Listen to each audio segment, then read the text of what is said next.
Assalamualaikum warahmatullahi wabarakatuh. Jumpa lagi kita saudara-saudara. Hari ini kita berada di kebun lada. Nah, kebun lada saya ini varietasnya daun lingkup. Kebetulan ini sudah memasuki musim hujan. Ada banyak tajar yang belum saya tanam. Hari ini saya akan nanam lada, tapi bukan bibit dari yang sudah hidup di polybag, tapi entris lada langsung yang saya pangkas untuk kita tanami. Sebelumnya saya ingin memperlihatkan entris lada yang layak kita tanam tanpa kita semai terlebih dahulu. Itu entris ladanya tidak tua tapi mental, seperti sini. Nah, 2 ruas ini nanti kita masukkan ke dalam tanah. Ini nanti produksinya. Nah, ini ke atasnya 2 ruas, 1 saudara, kemudian 2 ruas ini kita masukkan ke dalam tanah saat kita tanam. Nah, kita pilih bibit yang memang bagus dan ada ranting produksinya. Jadi sifatnya nanti tidak seperti seluruh cacing, dia langsung beranting produksi. Nah, ini bisa kita lihat akar-akarnya, dan ini potongannya agak menyamping sekitar 45 derajat. Nah, ini akan menunjang perakaran. Nah, sebelumnya setelah kita potong seperti ini boleh 1, 2, 3, 4 ruas. Kalau saya, teman-teman boleh menggunakan 5 ruas biar agak lebih panjang sedikit. Cuman saya lebih suka 4 ruas dikarenakan ada ranting produksinya dulu. Nanti ranting produksi ini, saudara-saudara semua, ini akan kita potong kembali di saat tunas panjang ini sudah muncul dan lada yang sudah hidup. Kira-kira sekitar umur 2 bulan sudah kita pindahkan ini biar cepat pertumbuhannya, seperti video-video saya sebelumnya. Nah, ini bibit ladanya. Nah, ini sulur-sulur yang saya pangkas untuk saya jadikan bibit. Nah, begini saudara-saudara. Nah, ini ranting produksi yang kita buang. Daun bagian bawah kita copot. Ini kita buang lagi 2 ruas. Ini terlalu panjang, kita buat pendek. Posisinya 45 derajat saudara-saudara. Nah, ini kita hitung 1, 2, 3, 4. Saya lebih suka ranting produksinya 2 di atas supaya bisa melindungi dari paparan sinar matahari juga. Tapi kalau menggunakan bibit seperti ini, wajibnya itu di awal musim penghujan. Kalau enggak agak susah, nanti kita buat nyiram, dan panas yang terlalu itu bisa membuat ladanya kering karena dia belum ada akarnya yang tumbuh. Nah, kalau saya di atas ini. Nah, sebelumnya kita rendam nanti setengah jam di dalam ZPT, zat perangsang tumbuh, dan lebih bagus yang mengandung fungisida. Boleh merek apa aja. Kalau saya tidak menggunakan, saya tidak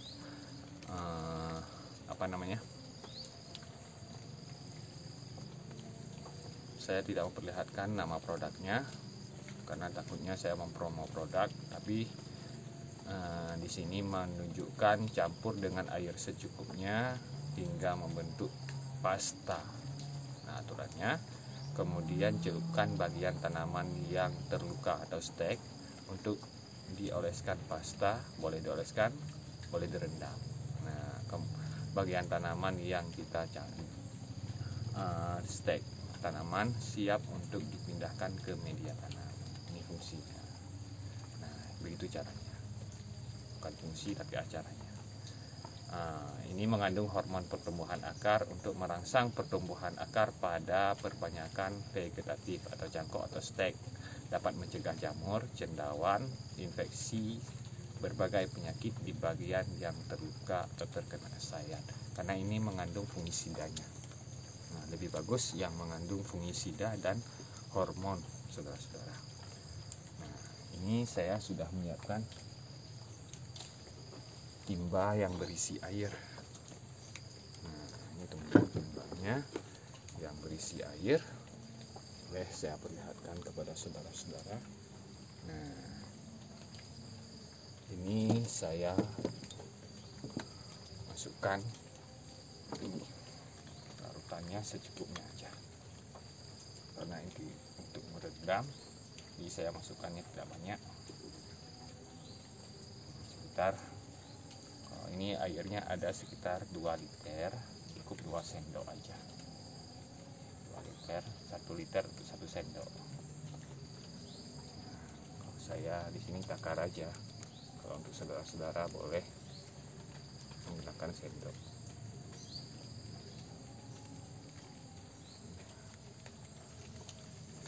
Warnanya nanti sudah berubah, airnya sudah cukup.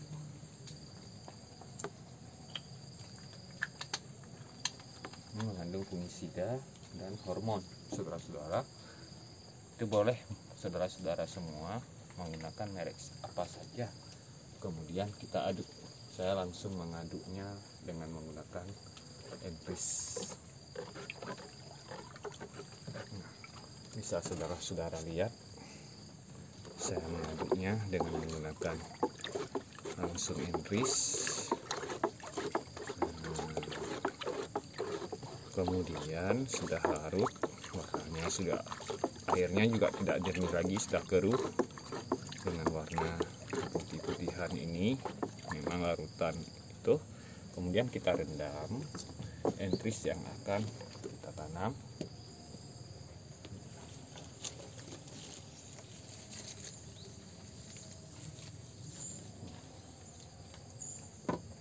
Ini sampel aja saudara-saudara ya, rendam. Nah, kita rendam selama 30 menit. Nah, sembari saya persiapkan kembali, saya akan merendamnya selama 30 menit. Nah, kemudian saya banyak entris yang akan saya persiapkan untuk bibit. Saya potong kembali entrisnya, saudara-saudara.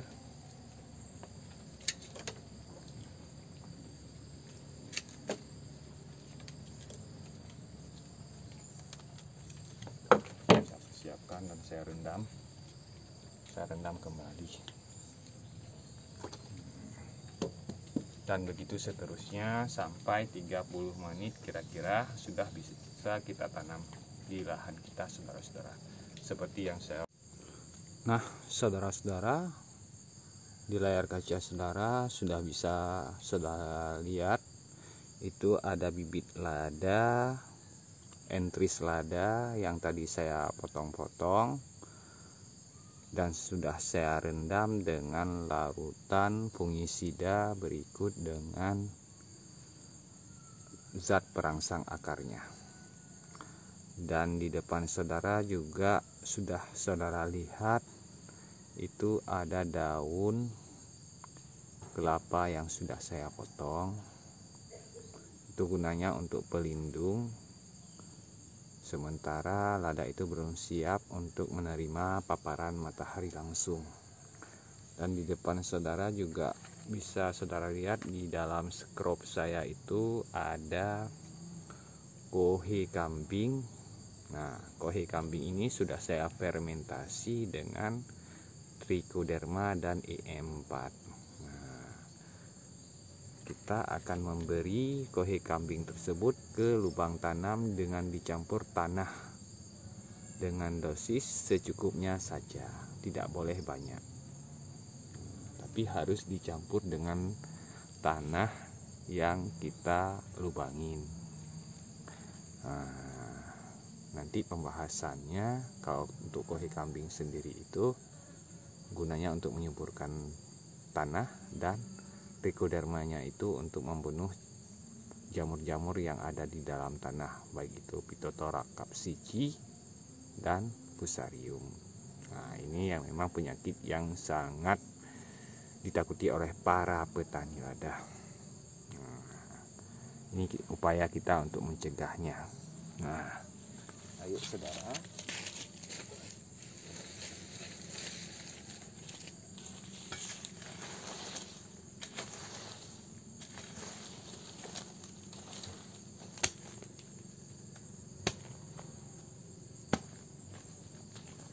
Tanah saya ini banyak sekali cacing-cacingnya.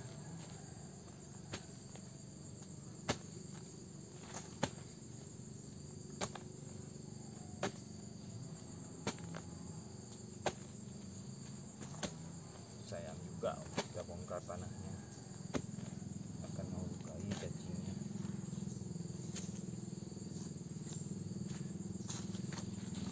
Kita beri ini secukupnya saja, sedikit, tidak boleh banyak.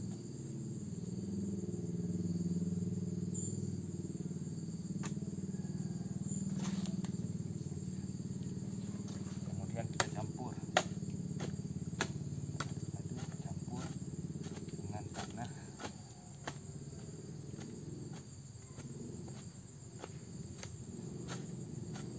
Harus dicampur rata.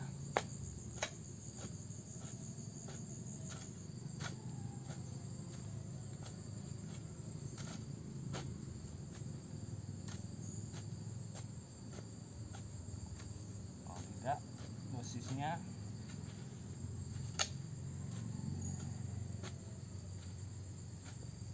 akan berlebih. Setelah ini, tanah ini setelah kita bongkarkan, dan kita campur, increase-nya itu siap kita tanami. Pilih increase yang paling lama duluan.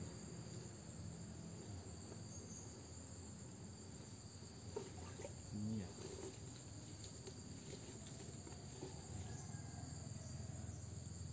Ini saudara, ini kita tanam mengarah langsung ke wajah.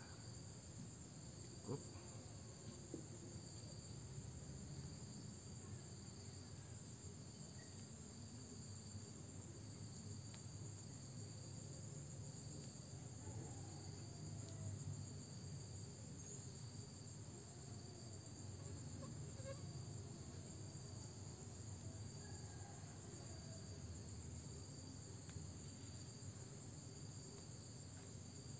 Ini jaraknya kira-kira 1 jengkal dari tajar,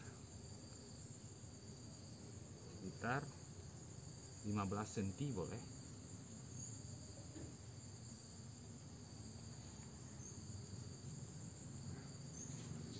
Ini sudah kita tanam saudara-saudara.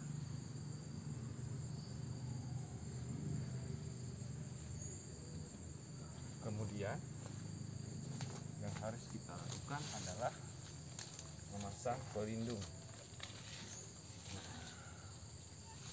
supaya walaupun nanti terik, ini tidak membuat batang ladanya hangus dipapar sinar matahari.